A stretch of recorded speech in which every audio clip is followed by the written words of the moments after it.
Phoenix, pasok! Morning, sir. Good morning. Sabi mo. Mr. Buknoy. Mr. Buknoy, anong apply mo? Fabricator. Ito. Interview na to ha. Tatanungin kita tungkol sa fabricator ha. Sa mga bakal-bakal to. May experience ka na ba? Meron ako. Marami. Mga ilang taon na? Mga 5 years. 5 years na na ha. Sige. Kunwari, dinala ka sa project. Kasi marami kaming project eh. Dinala ka sa project. Inutusan ka ng foreman mo putol ng bakal. Anong gagamitin mo? Acetylene. Acetylene.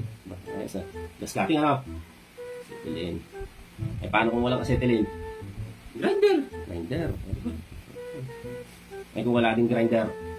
Lagaring bakal. Lagaring bakal. Eh kung wala rin lagaring bakal?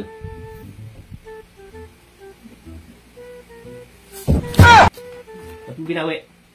Kukuha-kuha kayo ng project, wala kayong gamit. Pahirapan mo pa ako. Kaya pa eh.